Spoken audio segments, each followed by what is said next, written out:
Hi guys, it's your girl Jules and you're welcome to today's tutorial.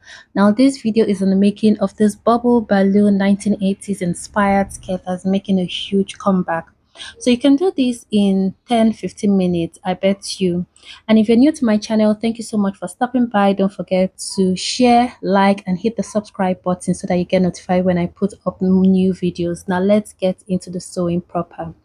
Here I have all of my materials. I have my waistband, which is on fold, and I fused it. On fold, it's 2.5 inches. So opening it up is 5 inches. I have my elastic because I'm making use of an elastic. And then my main fabric for my skirt, the wideness of this is my waist measurement times 3. And then of course it has a 2 inches band, so I'm minusing that out. The full length of the skirt is 20.5 inches, which is what I'm marking just here. And this extra allowance is at the bottom, which is about 4 inches. So that's in all. I think I have about 24 inches fabric here. Now this 4 inches allowance I have is for the folding effect at the bottom, and then of course half an inch for joining the lining to the main fabric. Now the wideness of the lining, so because this is an elastic bubble skirt, the wideness of the lining, I'm making use of my hip measurement. Okay, so you can just do your waist measurement plus 10 inches, but I'm making use of my hip measurement because my hip is wider than my waist. So now I'm just going to notch the center piece of my lining, top and bottom. This is very important. Make sure you don't miss this step out when you're making your own outfits. You find out why very soon. And of course, it's important to note that your lining should be at least 5 or 6 inches shorter than your main fabric. So now, first things first, opening this up, this is my main fabric and this is the bottom of it. So I'm just going to also make the same notch at the bottom and at the top, just like I'm doing. So now what I'm going to do right now is I'm going to get my lining piece and place this on my main fabric, making sure that the notches match at the top and at the bottom.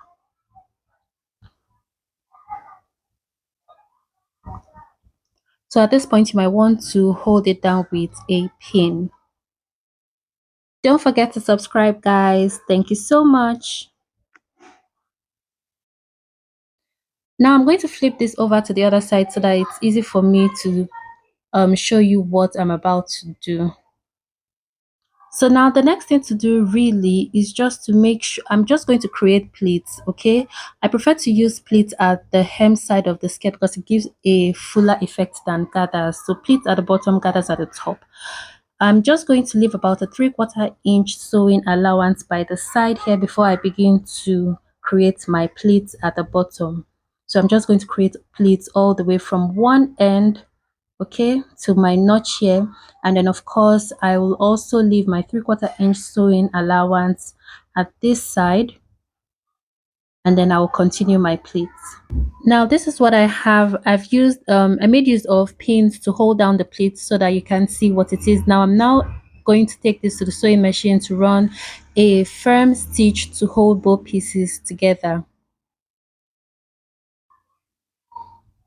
And after running the stitch, this is what I have. I'm just now going to flip this over to the right side so that the seam allowance is hidden inside.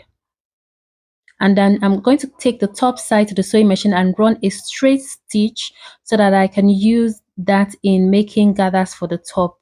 I'm also going to make sure I match the notched part of the lining to the notched part of the fabric, and then gather the fabric to the exact width of my lining on both sides. Now this is what I have. I'm done running my gathers, and as you can see, it has taken up about 3 or 4 inches of my main fabric. So now I'm going to introduce my waistband, the different ways of attaching the waistband. Okay, so I'm just going to unfold, run a stitch from one end of the skirt to the other end of the skirt, and of course this place is open for inserting our elastic. So now I'm done running the stitch, and I'm also now just going to insert my elastic of 2 inches.